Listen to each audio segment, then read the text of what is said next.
Hello everyone, welcome to law graduates.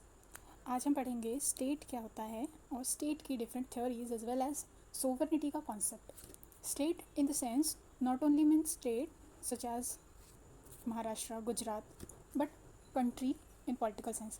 Whenever in political science we say state, which means whole nation, not only a single state of different nations. State में क्या include होता है? What include state?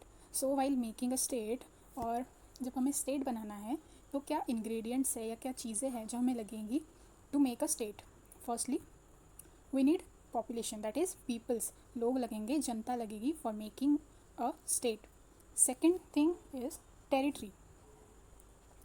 We need territory, that is भौगोलिक सीमाएं या geographical boundaries to make a state. Next is government, जैसे कि central या स्टेट लेवल पर एक अथॉरिटी जो कि गवर्न करेगी लोकल्स को एंड उनकी ड्यूटीज़ एंड राइट्स को. Then the last thing is sovereignty, एक कोई ऑर्गन या अथॉरिटी जो कि सुप्रीम हो. जैसे कि इंडिया में कौन सा लॉ है जो सुप्रीम है? Definitely constitution. Then we will see the theories of origin of state. कौन सी ऐसी थ्योरीज है जो हमें बताती है स्टेट का ओरिजिन कैसे होता है? There are different theories. Firstly we will discuss divine right theory. Divine का मतलब होता है जो कि गॉड ने बनाया है. डिवाइन का मतलब ही होता है गॉड का रिप्रेजेंटेटिव. जैसे कि मनुस्मृति में बताया गया है कि Manu was a king who was representative of God, जिसने कि मनुस्मृति लिखी है, जहाँ पे हम डिफरेंट वर्नास स्टडी करते हैं. जैसे कि हम मोमेडियंस में देखते हैं प्रोफेट मोहम्मद को गॉड का रिप्रेजेंटेटिव बताया गया है, और उनकी जो कि एक्शंस है, जो भी वर्डिंग्स है, उसी से मुस्लिम लॉ ओरिजिनेट होता है. Next is criticism. So while writing any theory in your exam, ये ध्यान में रखना है कि क्रिटिसिज्म्स एट द एंड हमें लिखने हैं. तो इसके क्या क्रिटिसिज्म्स हैं? फर्स्टली डेपोटिज्म, यानी कि तानाशाही. तो जो डिवाइन राइट थ्योरी है ये तानाशाही को प्रमोट करता है. Secondly democratic, no democracy, there is no democratic legitimacy, because यहाँ पे लोकशाही बिल्कुल ही नहीं है. थर्डली जो एनलाइटेंड थिंकर्स है वो डिवाइन राइट थ्योरी को रिजेक्ट करते हैं. फॉर एग्जांपल हम ले सकते हैं बुद्धा, गौतम बुद्धा, जिन्होंने वर्ना सिस्टम को क्रिटिसाइज़ किया है, रिजेक्ट किया है. The next theory is social contract theory. Social first thing is social contract theory जो है वो डिवाइन थ्योरी को टोटली क्रिटिसाइज़ करती है. सोशल कॉन्ट्रैक्ट थ्योरी में बताया है how individual create contract with each other to protect and respect each others right. So basically हम एक एग्जांपल ले सकते हैं, जैसे कि एक सोसाइटी है, उसमें इंडिविजुअल्स जो है यानी कि जो पॉपुलेशन है या जो पीपल है उस सोसाइटी में, वो एक दूसरे के साथ एक कॉन्ट्रैक्ट कर रहे हैं in a society that they will protect each others rights. यानी कि हम एग्जांपल ले सकते हैं, हमारे कॉन्स्टिट्यूशन में हमें आर्टिकल 21 दिया गया है. Article 21 says there is right of life and personal liberty. Hence, जैसे कि हमें जीने का अधिकार है, वैसे ही ये एक ड्यूटी बनती है टुवर्ड्स अदर कि वो हमारे इस राइट को प्रोटेक्ट करे. यानी कि ड्यूटी उनकी ये है कि वो हमें ना मारे या तो फिर हमें जीने दे. That is others duty. Similarly अगर किसी और को ये राइट है, the right of life, then ये हमारी ड्यूटी बनती है to protect their right. So it is basically a contract between each other to protect each others rights. That's why it is called as social contract theory. So इसके 3 main thinkers हम देखते हैं. While writing answer on social contract theory you need to write thinkers, they are must. The first one is Thomas Hobbes. So आपको ये 3 thinkers जो है वो must है लिखना while writing social contract theory. So first one is Thomas Hobbs. इनकी एक book है लेवियथन. इसमें इन्होंने बताया है कि गवर्नमेंट जो है ये एक सॉवरेन अथॉरिटी है, और ये जो भी ऑर्डर्स या तो कमांड देंगी वो इंडिविजुअल को फॉलो करना मस्ट है. यानी सोवरेन अथॉरिटी दी गई है गवर्नमेंट को, और इंडिविजुअल्स जो है वो गवर्नमेंट को क्रिटिसाइज़ नहीं कर सकते बिकॉज इट इज़ सोवरेन, और उसके जो ऑर्डर्स है या कमांड है वो एब्सोल्यूट है मानना to the general people. In this theory he has given that peoples give up all rights to a sovereign authority. मतलब जो स्टेट है उसको सारे राइट्स पीपल्स ने दे दिया है, और उसके बाद अब ये रिस्पॉन्सिबिलिटी है स्टेट की कि वो पीपल्स के राइट्स को सिक्योर करे and law and order maintain करे. Now the second main thinker is John Locke. इनकी जो बुक है टू ट्रीटीज ऑफ गवर्नमेंट, इसमें इन्होंने बताया है दैट पीपल्स और the individuals of state have life, liberty and property rights, where government is not absolute commander, but peoples को right है, if government violates their rights then they can overthrow it. That means अगर government ने कुछ ऐसे laws बनाए जो कि peoples के राइट्स को वायलेट करते हैं, then people can change the government और challenge the orders given by government. This is the basic crux of John Locke's theory. So firstly हमने देखा था कि थॉमस हॉब्स जो कहते हैं कि government is absolute ruler, whereas John Locke जो है वो पावर पीपल्स को ज़्यादा देते हैं। Now let's see Jean Jacques Rousseau, इन्होंने सोशल कॉन्ट्रैक्ट थ्योरी जो है ओरिजिन किया था इस थ्योरी का, एंड इनका एक फेमस कॉन्सेप्ट है that is general will of people. Now let's see what Jean Jacques Rousseau says. Man is born free and everywhere he is in chains. He has given the nature that is peaceful and free. Inequality arose with private property. He has given the concept of direct democracy. Law made by people. Democracy का मतलब ही होता है law made by people, where people can directly elect their governor. That is वो अपनी government जो है directly choose कर सकते हैं, डायरेक्ट इलेक्शंस कह सकते हैं।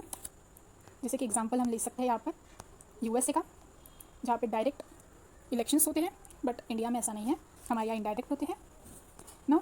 ये आप देख सकते हैं, यहाँ पर कंपैरिजन टेबल दिया गया है और ये 3 मेन थिंकर्स जो कि आपको आंसर में लिखना मस्ट है, और उनके कॉन्सेप्ट्स क्या है regarding the origin of state. Next thing is elements of state. So elements of state मतलब जैसे कि हमने डेफिनेशन में देखा था कि स्टेट की डेफिनेशन में क्या आता है, वैसे ही स्टेट को बनाने के लिए क्या एलिमेंट्स है या इसके जो एसेंशियल एलिमेंट्स है स्टेट के, वो हम देखेंगे। इसमें फर्स्ट एलिमेंट आता है population, that is peoples. So in a state don't we need people to live. अगर पीपल ही नहीं है तो क्या हम कह सकते हैं कि वो एक स्टेट है? नहीं। तो सबसे पहले जो चीज़ हमें लगेगी वो है पीपल, पॉपुलेशन, लोग। इसके बाद आता है टेरिटरी। टेरिटरी यानी एक जोग्राफिकल एरिया कह सकते हैं, या तो फिर बाउंड्री हम कह सकते हैं, जो कि डिफाइन है कि इतनी ही एरिया में ये एक स्टेट है, यानी कि ये एरिया जहाँ पे सेम ट्रेडिशन या एक लैंग्वेज बोली जाती है, तो हम उसे कह सकते हैं एक टेरिटरी या एक boundary by which we can define that it is territory of our state. The third thing we need is government, state government or central government. We can take an example. So firstly, यहाँ पे government का मतलब सिर्फ state या central नहीं है, but the whole organization and machinery जो कि पूरा का पूरा state का management देखेगी। So basically there are 3 main organs of government. Firstly legislative, यानी कि जो law बनाते हैं, जैसे कि इंडिया में है parliament, which is a supreme law making authority. Then law तो बना दिए ना, who will execute it? So executive authority में जो भी आते हैं वो लॉ को एनफोर्स करने का काम करेंगी। Now who will interpret? Then the judiciary is there to interpret the law. ना these are 3 main organs we need while making a state. So हम क्या दिख रहे हैं? हम देख रहे हैं एलिमेंट्स ऑफ स्टेट, यानी कि क्या अथॉरिटीज़ है, क्या चीज़ें हैं जो हमें लगेगी to make a state. Then the next thing is sovereignty. Sovereignty का मतलब होता है सुप्रीम अथॉरिटी, जो भी सुप्रीम है, सबसे सुप्रीम। जैसे कि हम एग्जाम्पल ले सकते हैं law making body, there is state law making body, there is central law making body. So which is the sovereign authority? So अगर हम लॉ मेकिंग के बारे में बात करें तो पार्लियामेंट इज सोवरेन। हम कोर्ट्स के बारे में बात करें तो supreme court, that is apex court, is supreme. In case of government we can say that central government is supreme, right. Now there is 2 type of sovereignty, internal as well as external. So what is an internal? Internal sovereignty is power to make and enforce law within a territory. Internal territory sovereignty का मतलब होता है कि जो power है to enforce and make law within territory, यानी India के अंदर जो भी लॉ मेकिंग होंगी या इन्फोर्स होंगे, उसका power, that is internal sovereignty. Then what is external sovereignty? Freedom from outside control in international matters, यानी कि एक्सटर्नल सोवरेनिटी में हम देखते हैं कि बाहर के कंट्रीज़ जो है वो इंडिया के अंदर ये जो भी लॉ मेकिंग प्रोसेस है या कोई भी मैटर्स है उसमें इंटरफियर ना कर सके। जैसे कि before independence we didn't have external sovereignty, क्योंकि ब्रिटिशर्स जो थे वो हमारे मैटर्स में इंटरफियर कर सकते थे, but after gaining independence we got this what sovereignty. Then this is a distinction table we have given, that is state, society, nation, government, association. यहाँ पे आप बहुत अच्छे से देख सकते हैं कि इसका मतलब क्या है। So definition, nature, sovereignty, territory, permanence, membership, authority, और साथ ही साथ यहाँ पे आपको एग्जांपल्स दिए गए हैं जिससे कि आप बहुत अच्छे से समझ सकते हैं व्हाट इज़ द एस्पेक्ट। इसका PDF आपको मिल जाएगा। The next thing is sovereignty. Sovereignty का मतलब होता है सुप्रीम, जो कि सबसे ऊपर है, उसके ऊपर कोई भी नहीं है। जैसे कि लॉ, बेसिक इंडिया में जो सोवरेन लॉ है वो क्या है? That is constitution. कॉन्स्टिट्यूशन के ऊपर कोई भी नहीं है, कॉन्स्टिट्यूशन के नीचे ही सारे लॉज होते हैं, और कॉन्स्टिट्यूशन के अगेंस्ट अगर कोई लॉ बनता है तो वो अनकॉन्स्टिट्यूशनल डिक्लेयर होता है, वो वॉइड हो जाता है, वो रिपील एंड कैंसिल हो जाता है। The next thing is meaning of sovereignty. Sovereignty refers to supreme absolute and unrestricted power. जैसे कि हमने बताया कि कॉन्स्टिट्यूशन जो है वो एक सुप्रीम अथॉरिटी है, सुप्रीम लॉ है, तो उसके अगेंस्ट कोई भी लॉ नहीं बन सकता है in territory of India. So it is example of sovereign law. वैसे ही पार्लियामेंट जो भी लॉज बनाती है वो सुप्रीम है और पूरे इंडिया में वो अप्लीकेबल है. और एक एग्जांपल हम ले सकते हैं सुप्रीम कोर्ट का. जैसे कि सुप्रीम कोर्ट के जो भी डिसीजंस है वो सारे कोर्ट्स पर बाइंडिंग होते हैं और सारे courts in territory of India उनको फॉलो करता है. The next thing it is the defining feature of state and that distinguish it from other association. ये कॉन्सेप्ट इमर्ज हुआ था 16th सेंचुरी में during rise of modern nation states. The next thing, यहाँ पे आपको इसका लैटिन वर्ड दिया है जहाँ से ये डिराइव हुआ है, या आप आंसर में लिख सकते हैं to make your answer presentable. Then definition अगर आपको याद रहती है तो मिनिमम 1 या 2 डेफिनेशन आपको आंसर में लिखनी है to gain good marks. Then the characteristics of sovereignty. यहाँ पे आपको कैरेक्टरिस्टिक्स दी है. Firstly absoluteness. Sovereignty is unlimited. It is the highest form of authority within state. जैसे कि हमने एग्जाम्पल लिया था कॉन्स्टिट्यूशन का. कॉन्स्टिट्यूशन एक हाईएस्ट लॉ है and there is no law about it. Permanence. Sovereignty continues as long as state exists even if government change हो जाए. लेकिन क्या कॉन्स्टिट्यूशन चेंज होगा? Definitely not. जैसे कि कॉन्स्टिट्यूशन सुप्रीम है, whether government change or not, the constitution will remain as it is and the basic rights and fundamental rights of people will never change. Indivisibility. Sovereignty cannot be divided. It lies with one final authority. क्या आपने देखा है constitution को divide होते हुए? Definitely not. यानी कि इंडिविजिबिलिटी ये एक कैरेक्टरिस्टिक्स ऑफ सोवरेनिटी है. Universality. It applies on all individuals and association. यानी कि जो जैसे कि हम एग्जांपल ले सकते हैं सुप्रीम कोर्ट का. क्या सुप्रीम कोर्ट का डिसीजन आया वो एक इंसान पे एप्लीकेबल है और दूसरे पे नहीं? Definitely not. यूनिवर्सलिटी का मतलब ही ये है कि ये यूनिवर्सली एप्लीकेबल है. With in territory of India all individuals and all peoples will govern according to constitution. They have to follow the decision given by Supreme Court, right? Then inalienability. Sovereignty cannot be transferred or taken away without destroying the state itself. जब तक कि state खुद में destroy नहीं हो जाता sovereignty cannot be transferred. या constitution में की जो अथॉरिटी है, जो पावर है, वो हम किसी और लॉ को दे सकते हैं? नहीं दे सकते. जब तक कि स्टेट डिसॉल्व नहीं होता कॉन्स्टिट्यूशन डिसॉल्व नहीं हो सकता. Originality. Sovereignty is not derive from any other authority. It is inherent in the state. Sovereignty जो है वो कहीं और अथॉरिटी से नहीं आ रही है but it is an inherent, यानी वो खुद में ओरिजिनेट हुई है. कॉन्स्टिट्यूशन जो है वो किसी और कॉन्स्टिट्यूशन के हमने एक्सचेंज नहीं किया है बल्कि हमने उसे ओरिजिनेट किया है. That is the different thing that we have borrowed concept from different nations. That is the other thing. Okay, then the last one is comprehensiveness. Sovereignty power extends over all matters within jurisdiction of state. यानी कि जो भी jurisdiction के जो भी matters होंगे वो govern होंगे इस sovereign power से, यानी कि ये sovereign power extend है वहाँ तक के. Austen's theory. ऑस्टिन ने जो सोवर्निटी के बारे में थ्योरी दी है वो हम डिस्कस करेंगे. Now sovereignty resides in determinate human superior. Sovereignty belongs to a person or body of person. Example, parliament, whose commands are obeyed. As I already given you the example of parliament. Parliament is sovereign authority, sovereign lawmaking body in the territory of India, जिसके commands हमें follow करने ही है and उसके against हम कोई law नहीं बना सकते. यानी कि हम नहीं बट स्टेट लेजिस्लेचर पार्लियामेंट के अगेंस्ट कोई लॉ नहीं बना सकती. जैसे कि पार्लियामेंट में या संसद में कोई लॉ जो है पास हुआ है उसके अगेंस्ट स्टेट लेजिस्लेचर कोई लॉ बना सकती है? नहीं.